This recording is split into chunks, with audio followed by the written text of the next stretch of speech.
Hi guys, I thought I'd do a pregnancy video. This will be weeks 4 to 12, basically telling you what's been going on with the pregnancy, how I found out and everything. So I'll start from the beginning. I think it was just before I turned 4 weeks that I found out. It was a couple of days before Christmas Eve. I had an inkling. I've been testing every day from about 7 DPO. Testing, I did just little cheapies, and it was about, I think I was 11 DPO or something. I can't remember exactly, but around then when I got a faint line. So I decided to go out and get a first response and came back and did that, and there was a line on there, and I'd like to say I was dead excited. I was a little bit excited, but mostly I was scared because of the previous miscarriage where I miscarried at 5 weeks, 4 days. So I basically just tested every day up until about 8 weeks, I think. Yeah, so I found out just before Christmas. Then on Christmas Day I had some spotting, which did freak me out a little bit, but it wasn't much, and I think it may have been implantation bleeding. It was just a bit when I wiped all through the day. I tried to put it back in my mind because obviously it was Christmas Day and I didn't want to ruin Christmas for kids or anything. Sorry about that, was my phone. So yeah, and then it kind of stopped the next day, so I was like, yep, that's implantation bleeding. Then it got to 5 weeks and I was, I was thinking, right, it's getting to the point where I lost the last baby. I was still, because I had quite bad symptoms, I was feeling quite sick and tired. They were my two main symptoms, and itchy boobs, still driving me crazy today. I think I was about 5 weeks, 3 days, and the bleeding started. And that really worried me. I thought, right, it's happening again, I'm losing the baby. But I was testing and getting really positive lines on the test. So that, whereas with the miscarriage before, I didn't have any bleeding till the test lines were really faint, because I was testing every day, and the line just never got darker. And then it kind of disappeared to almost nothing, and the bleeding started. But with this one, the lines were still really strong, but there was the bleeding. It was dark brown mainly, and it was mainly when I wiped, but it was still, and a little bit on the pad, but yeah, it was really scary. Then I got to 5 weeks, 5 days, and I rang the doctor, and he basically said there's nothing you can do. They don't scan you till at least 6 weeks. If you're still bleeding, ring up and we'll book you in for a scan. So yeah, I just felt really alone, and I really thought I was losing the baby. So many times I said to my partner, I'm losing the baby, because I even had bright red bleeding, which is obviously not very good. So anyway, the following week I was still spotting, so I rang the doctor and he immediately booked me in for a scan. So 6 weeks, I think it was 6 weeks, 3 days, I went in for a scan, and I was so scared. They tried to do it on the belly, I couldn't see much, so I had to have an internal scan, which I don't know if any of you ladies know, it's not very pleasant, but I'm just going to hide my information. There was a baby, so that is my baby, and it measured at 6 weeks 3 days, and there was a heartbeat beating strong. The sonographer, I asked her if my partner could come in and see, because he was outside with my daughter, and she was like, yeah, okay. So yeah, he came in, saw the heartbeat, and I was kind of happy, but it was still really early, so I was still really scared. So they said that the bleeding should stop, and that they couldn't see any reason for bleeding, and if I was still bleeding the following week, then to ring up. So I went home. A couple of days later the bleeding stopped, and I was like, oh, phew. And it wasn't long before my birthday.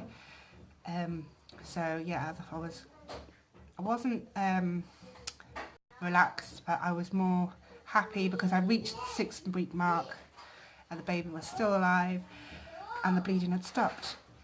So yeah, I had my birthday, didn't do a lot, had a curry for birthday tea, and then carried on with the pregnancy, still testing, the lines were still really dark.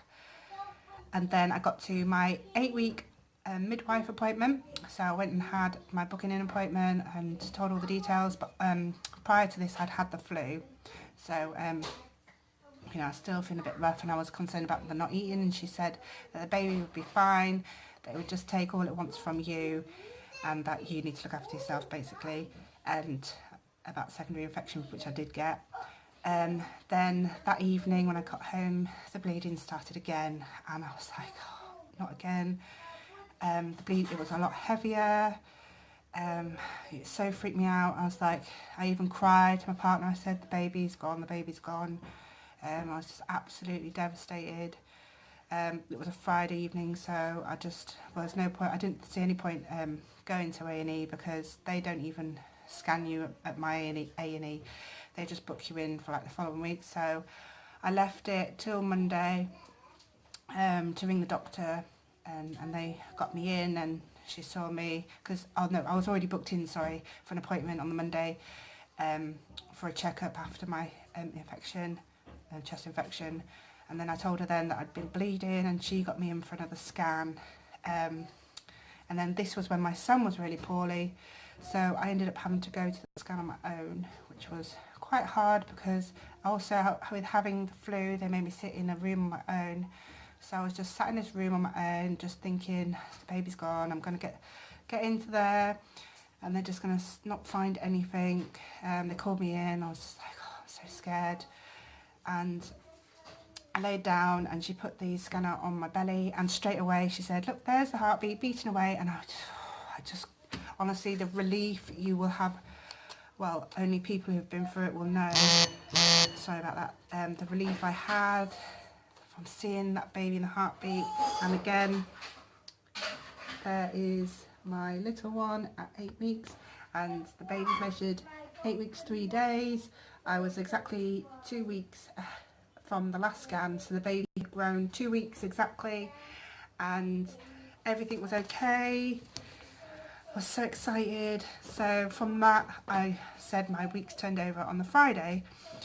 The bleeding, again they said if the bleeding continued to ring the doctor and book you in for another scan. They couldn't find any reason for the bleeding. Again they said it was probably implantation bleeding, but thinking for myself, I was thinking that maybe it was my period, as some women do have their periods when they're pregnant, and I had similar but not quite as extreme experiences with both my son and daughter.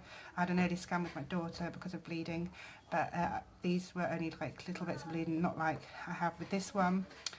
So that's the only thing I can think of, as it was like a breakthrough bleed of my period, and so I've been scared to death of having it again at 12 weeks, but thankfully, touch wood, nothing has happened and I'm still fine. So from 8 weeks on, the sickness got worse, the tiredness got worse. I have been sick a few times. I am food aversions galore, and it's just so weird because even though I had these little, like I had sickness and tiredness and food aversions with my other children, they were not to the extreme that I have with this one. Tea and coffee, or no, which I did have with both the other pregnancies. I'd love a cup of tea, but I just know I can't drink it.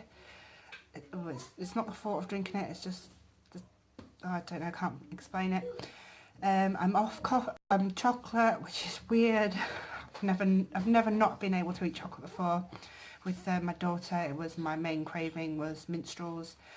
Not so much craving it with my son, but I still could eat it. No, not with this pregnancy. I mean, a little bit, but not a lot. I can't eat Reese's, which is my favourite chocolate. What else? I can't eat a lot of things. A lot of things just make me feel sick. Toast, the smell of toast, and it's the aftertaste of a lot of things as well. I'll eat them and then I'll get this aftertaste and then I can't eat them again. Toast is one of them. even though I love toast, the smell of it cooking is just, and the taste, the aftertaste. What else? Things I am loving are strawberries and nectarines. I've always loved nectarines, but I love them even more now. Sandwiches, anything in a sandwich. I love to eat potatoes, anything potato. And I'm struggling to find things to drink, to be honest, as well. Ribena, although it is quite expensive, so I don't buy that often. And 7-Up, I quite like. And I'm drinking a lot of water, which isn't bad. That's good for you, water. Yeah, but I have got a lot of food aversions. I can't think of them all off the top of my head, but there isn't a lot I can actually. It's maybe carbohydrates, which is not really the best. Yeah, and fruit and salads and things I can eat, which are good, which is a good thing to eat. So, yeah, moving on from 8 weeks, I hit 12-week mark, and my scan was on Monday, which is when I turned exactly 12 weeks. And I was so happy because I found the heartbeat on my own on the Doppler about 10 weeks, so I'd been checking every other day because I didn't want to check every day, so I've been checking every other day for the heartbeat, and that just like put my mind at rest that my baby was okay. I found it this morning, like more or less straight away. Yeah, so I wasn't scared going to the scan. The only thing I was worried about was if there was anything wrong with the baby. So yeah, the scan was in the afternoon, which was quite annoying, so I had to go to work in the morning. And then we got to the scan and my bladder was so full because I drank probably more than I needed to. And then went into the scan and she was pushing so hard and my belly was like, oh, I desperately need the toilet. But there, straight away, was the baby. Didn't get the best photos, so I'll show you. I kind of will show my information. But yeah, as you've seen from my previous video, there is my little one at... This was 12 weeks and 4 days, so I was 4 days ahead of what I thought, which is why I'm now 13 weeks. I turn over on a Thursday, and the baby is the size of a matchstick car? It said a Nemo fish, but I see Nemo fish about this big. But anyway, that's going off one of the apps I've got on my phone. I think another app said it was the size of a peach. So yeah, I don't know. Anyway, the baby's about this big. So that's what I tell my kids. Yes, everything seemed fine in the scan. You know, he was lying there for a bit. I say he because I keep thinking it's a boy, but we'll see on that one. He was just lying there, so I was like, is he okay? He's not moving. And then he started moving his bum up and down, and then he kind of turned over and you could see his spine, and I was a lot happier then. Yeah, so everything went really well in the scan. I had the test, you know, for Down syndrome and the other things when you're over 35, and she said that if there's something wrong, they'll ring you within 2 days, or if everything's okay, then you'll get a letter. So this is day 2, but I'm going, or is this day 3? Yeah, this is day 3. So if I haven't heard anything by the end of the day, then I think I'm going to think that everything's okay. Maybe in August. So I know this wasn't like other people's pregnancy vlogs. I'm not very good at doing them. I hope this one was okay. I don't know if I'll be doing them every week because I can't see things changing that much in the week, but I will. And my partner's off next week, so I don't really want to do it when he's here, but I will try and do them somewhat regularly. And obviously there'll be the gender reveal. Oh, sorry about that, I keep getting emails through on my phone. So yeah, if you've got any questions, don't hesitate to put them below and I'll answer them in my next pregnancy video. I hope you enjoyed this vlog. Hope it wasn't too rubbish for you guys, and I will see you in my next one. Bye.